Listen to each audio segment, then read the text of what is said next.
Hi, my name is Michelle Wagner, and I lead the People and Places team at Caffeine. Robby Peters, co-founder of People Tech Partners. Well, thank you for obviously sitting down here today, catching up in Vegas. Long days and long nights. It's good to be hanging out. So, I was curious. A big part of this, wanting to understand and kind of talk to people originally.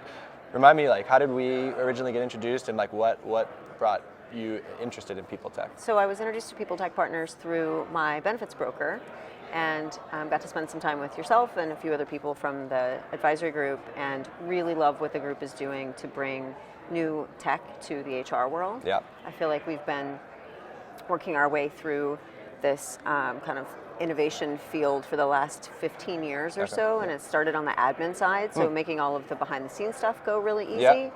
And now we're finally bringing tech into the more people-focused parts of our worlds, which is super fun. So whether it's education or emotional support or anything in between, I was really drawn to People Tech Partners being, honestly, just an early touch point to some cool companies coming about. Totally, that's awesome. And even before that, I think even before we got connected, you were already doing some advising with companies, right? What do you enjoy about that advisor relationship of companies? So I've been advisors for companies from an HR perspective. So they're a small company, they don't have an HR person. Totally. And that's fine. It's just kind of rinse and repeat. Yeah. But I love doing the advisor side for the product itself when I'm the user of the product or my peer group is the user of the product. Totally. So that's way more fun, because then you get to start helping shape the product itself or how it goes to market or how it gets presented. Totally. And that's just super fun to do, because it's different from any HR leader's day to day. Yeah.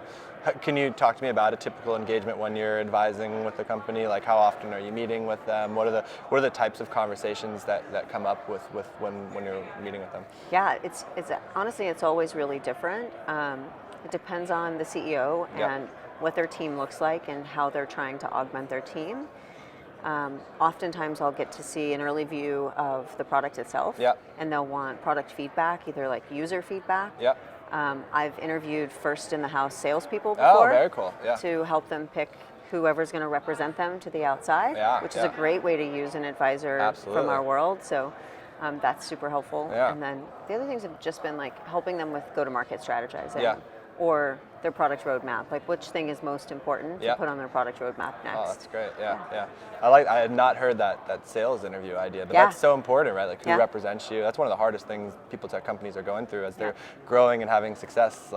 We're drawn to the CEOs, but it's building that first team is so important too, right?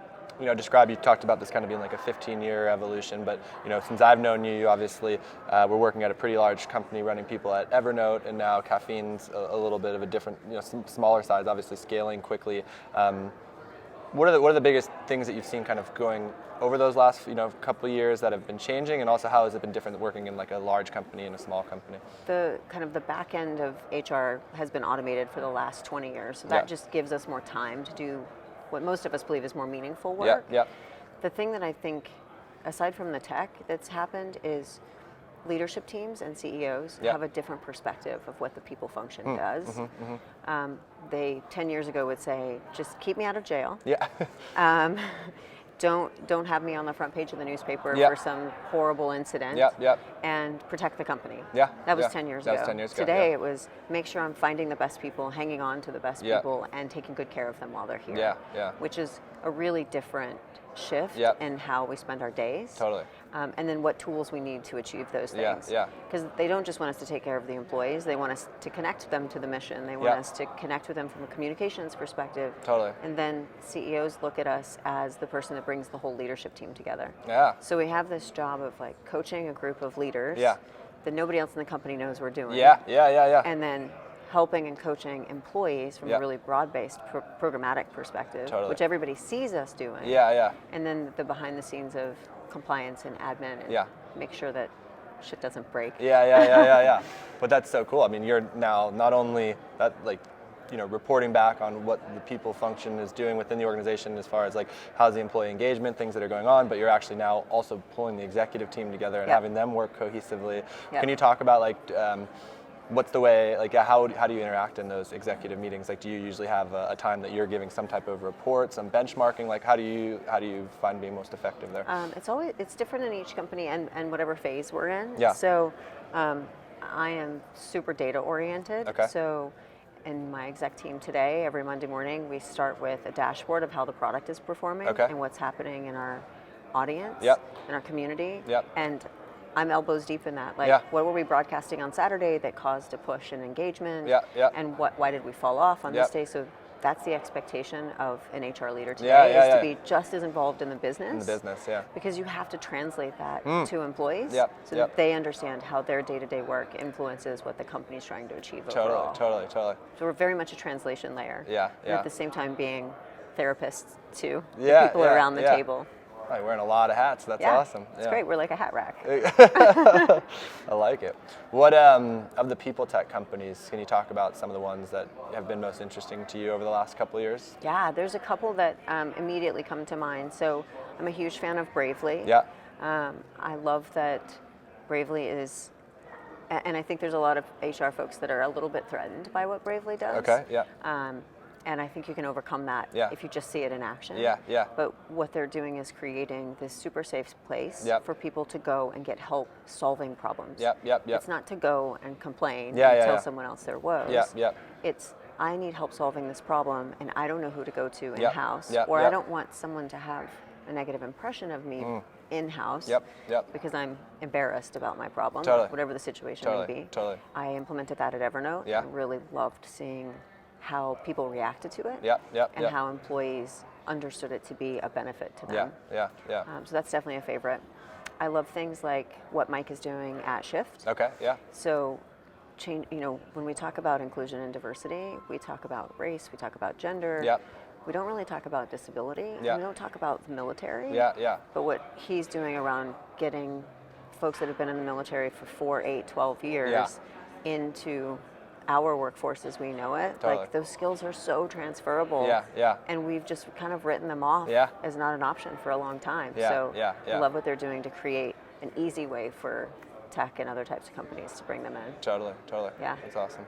What are some of the biggest things right now, if you're saying my biggest pain that technology hasn't been solving for me yet, like that no one's done anything around? Is there anything that you would say I wish there was something here? So there's a lot of people trying to do things around recruiting. So either automating the pipeline, automating the screening process, getting into AI. And there's a few companies and people tech partners that we've looked at that are interesting. I am super interested in how we're going to keep it human. Because we can do a lot of things with tech. But until you're sitting face to face with someone, you don't really know who they are, how they're going to show up, or what they need to be successful at work. And so I'm excited to see if somebody can come up with something that creates efficiency in the process, but also keeps it really human. I don't know what that solution is. Somebody brilliant out there will think of it, and maybe we'll get someone's going to hear this, and they're going to go out and they're going to call you up and they say, "I finally got it, Michelle." Yeah, they better pick me as an advisor. Exactly. What else do you kind of get out of the People Tech Network? Obviously, we do a lot of work with the companies, but what else does People Tech mean to you? Honestly, it's a super safe place to go collect data, and we have such a awesome group of advisors that are really active. That I would say every day a question is lobbed into the network, and at least 4 to 6 people respond within 24 hours. And sometimes all you need is like a gut check or a litmus test. And some questions are super easy to participate in. Some you just end up kind of being a voyeur to watch and learn from everyone else. But it's kind of neutralized this idea that we're competing with each other and created cooperation amongst us so that we can share our learnings.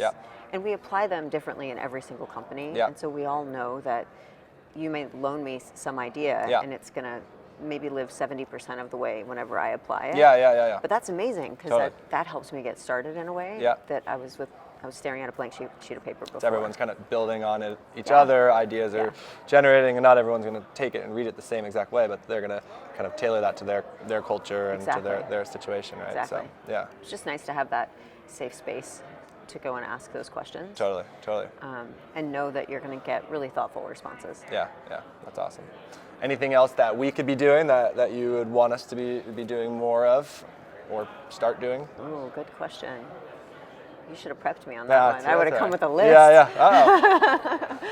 I know in the Bay Area, we're spread from the city to the peninsula down south. And last year we did a lot of like advisor-sponsored lunch meetups and stuff like that. I would love to do more of that. Because I'm Mid-Peninsula, and so it's hard to get to the city sometimes. Totally. And I'd be happy to sponsor that with another advisor, even if we're just like 10 of us getting together with a topic. Stuff like that would be And I think awesome. we could totally do. I mean, we're trying to think of ways to even use more technology. Like, you know, we've expanded ourselves using Zoom and Calendly and all these things to make it a little bit more efficient from a scheduling perspective. But even just to allow the group, like you said, there's 4 or 5 conversations in a week that are going on that are really good. Like, well, why can't people go meet around that, and how do we make that easier to be done? So, no, I love that. And then even coming to, like, you know, here in Vegas, right? Everyone's like, oh, it's so fun. We'll be at this happy hour, then we'll go have dinner here, and like the conversations that you have, and everyone's kind of like sharing together around that. You know, I think that is the value. Like, even though we're all around tech, it is still like it's making tech human, right? In some instances. Absolutely. So. And we'll all leave here and have like 5 more cocktail, you know, like drinks set up because of the people that we finally got to see that we haven't met up with in a while. Exactly. So that'll be cool when we all get home. That's awesome. What are, you know, kind of 2 or 3 projects that are big on your list this year for trying to implement at Caffeine? Yeah, one of the things that will be painful for us as we scale is building in that management layer. And building in the skills for that management layer that allows them to be the translation layer. Your CEO is super visionary. You know, he speaks at a super high strategic level. And then your leadership team starts executing, but there's a dilution effect that happens at every single layer of management. So as we put in this new layer, we need to teach them how to be great managers, how to be that translation layer. And then just like the core skills, because you'll promote some, you'll hire some from outside. So I'm going to spend some time with Hone, one of the PTP companies. The next thing is we're building out a leadership team. Reporting into the CEO, there are 5 of us. We've all joined in the last 6 months. Oh, wow. And so we have to get through that. How do we work together? How do we show up for the organization? We just changed our values. And we all need to live them. So there's a lot of work that I'll be doing that is just like in the weeds with the leadership team around how we show up. I haven't seen anything from a tech perspective that would help us do that better. Because that is a really human thing for us to do. So, how did you, so you just redid your values, like, and it also sounds so cool because you're redoing the values of the whole company, and then, you know, kind of you said like bridging the gap between the company and the leadership team, so it's executed on. How did you go about though, you know, figuring out the values for the company? So this is the 3rd time that I've done a values reset. And every single time it's been different. One company we crowdsourced. We went to employees and said, what do you love about the old? What do you want in the new? But it always starts with a question of, here's our mission and what we're trying to achieve. How do we need to show up, behave, make decisions, act toward each other to achieve that? And so you're answering that question. This time I started with the CEO, because we're a smaller company, and people look to him to set the example. So he has to absolutely love whatever ends up on that piece of paper. So we started with him and the leadership team. Got it to about 80%, and then did some crowdsourcing within the company. Picked like some originals, some new folks, and just started wordsmithing it until it felt really, really good. We did that in 5 weeks. And then rolled it out. That's awesome. And now it's just about repetition. Building the habits around it. And tying everything to it, right? Yep.